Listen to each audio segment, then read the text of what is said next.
Hello everyone, welcome to all of YouTube channel.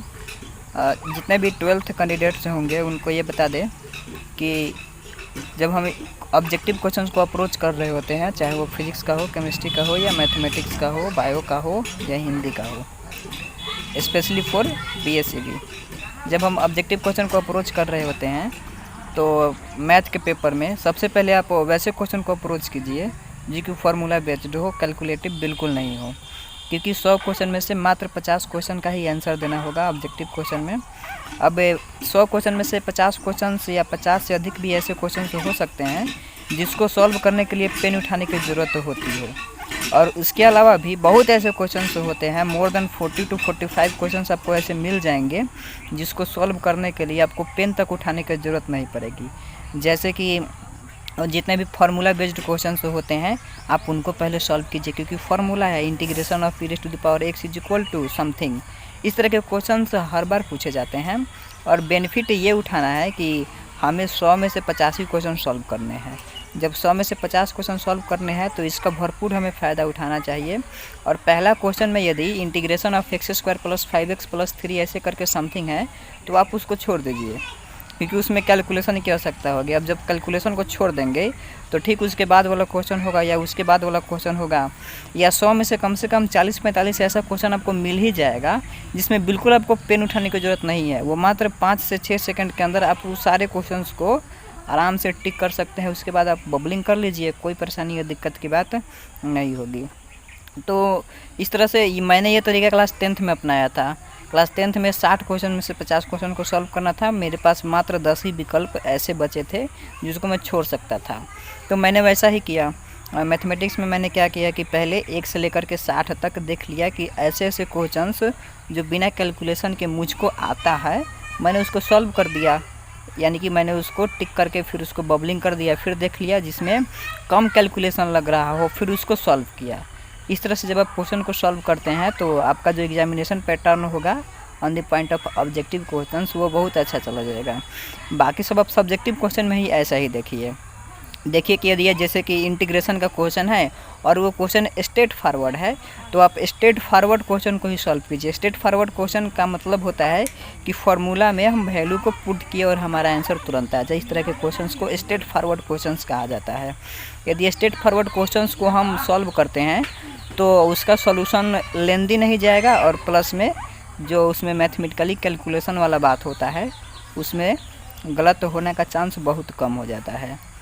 तो इस strategy को आप अपनाएंगे, और इस स्ट्रेटजी को अपनाने से पहले आप इसको, मैंने जैसे आपको बताया है कि इसको आप पहले एक टेस्ट पेपर जो बिहार बोर्ड अपना निकाल देती है, या अलग अलग जो भी गेस पेपर होते हैं उसने भी अपना मॉड्यूल में निकाल रखा रहता है। ये क्वेश्चन सेट 1 है, सेट 2 है।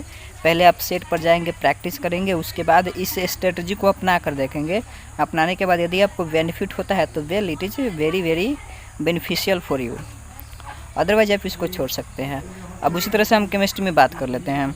अब केमिस्ट्री में फिजिकल के अंदर बहुत ऐसा क्वेश्चन होता है जिसमें मैथमेटिक्स का यूज होता है, इसमें मैथमेटिकल कैलकुलेशन का यूज होता है, और इसमें से भी 70 में से मात्र आपको 35 सवाल का ही जवाब देना है। तो 70 में से आप ऐसे 35 सवाल का जवाब दीजिए जो बिल्कुल स्ट्रेट फॉरवर्ड हो।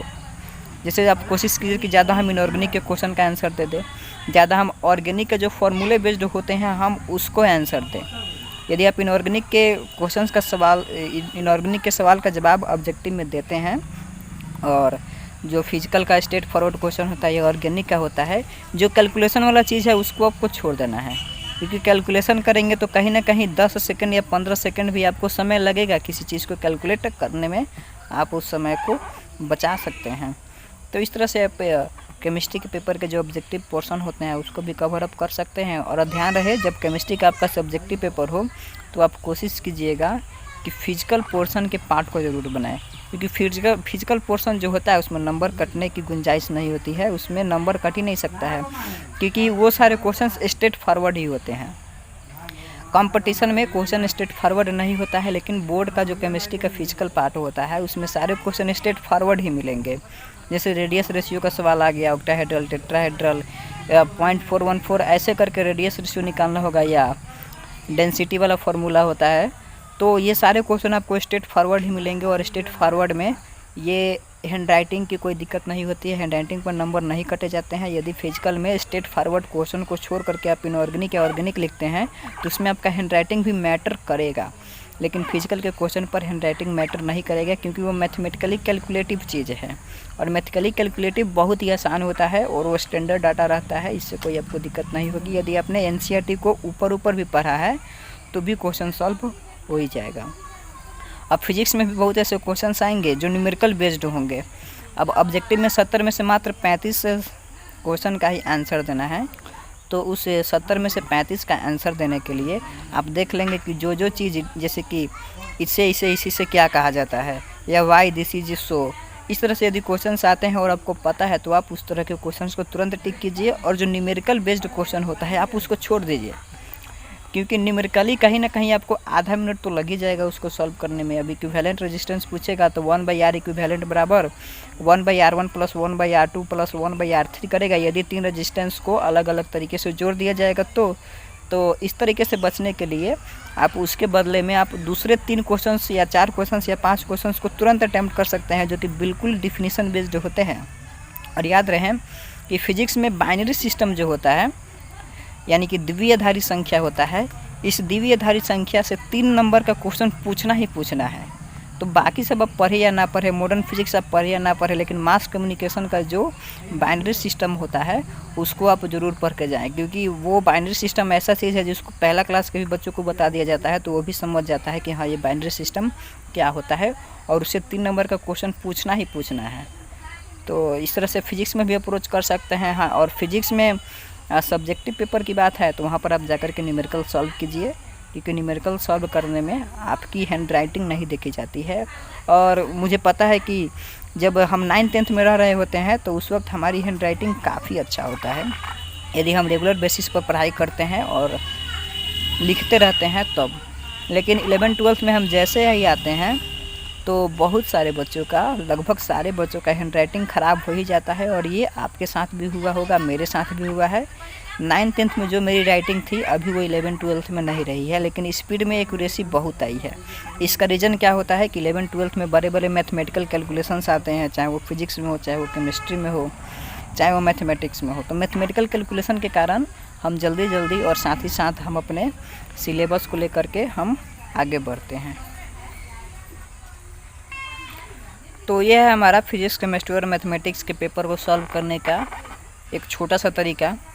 और ये तरीका उसी बच्चे के लिए है जिसने अपना पूरा सिलेबस कवर अप कर लिया है, और जिसने अपना पूरा सिलेबस कवर अप नहीं किया है तो तब तो उसके लिए मुश्किल है, क्योंकि न्यूमेरिकल बनाना, न्यूमेरिकल को छोड़ना, न्यूमेरिकल को छोड़ करके फिर दूसरे क्वेश्चन को अटैम्प्ट करना, इसमें थोड़ी सी समझदारी की ज़रूरत तो होती है।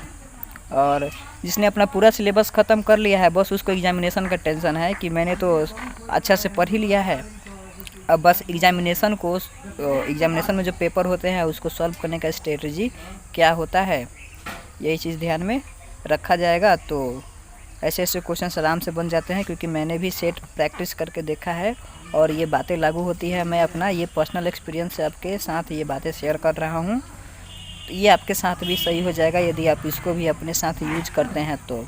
बाकी हिंदी और इंग्लिश के पेपर को कैसे सॉल्व किया जाए, या अभी नवंबर का महीना चल रहा है और हिंदी और इंग्लिश के लिए हम अलग से तैयारी कैसे करें, क्योंकि फिजिक्स और केमिस्ट्री मैथमेटिक्स का सिलेबस इतना वास्ट होता है, इसके बाद हिंदी और इंग्लिश पर फोकस करने के लिए समय बहुत ही कम मिल पाता है। और ये सच्चाई है, क्योंकि सिलेबस के टफनेस के कारण उधर हम ज़्यादा ध्यान नहीं दे पाते हैं। उसमें हमारा इंग्लिश ग्रामर होता है, हिंदी व्याकरण होता है, प्रोज होता है, पोएट्री होता है, उधर लेखक का नाम याद रखना पड़ता है, ये सारी चीज़ें होती हैं। तो अगले वीडियो यदि मैं कोई बनाऊंगा तो हमारा वो रहेगा कि हम हिंदी के जितने भी चैप्टर्स हैं, लिटरेचर के पार्ट और कविता वाला जो पार्ट होते हैं, और इंग्लिश में जो प्रोज वाले पार्ट होते हैं, जो पोएम वाले पार्ट होते हैं, उसको अलग अलग कैसे पढ़े और कम समय में कैसे पढ़े, और कम समय में कैसे पढ़े कि हमारी चीज़ें जो हम पढ़े हुए हैं वो हमें याद रहे, इसे के बारे में मैं अगले वीडियो में बात करूँगा। थैंक्स।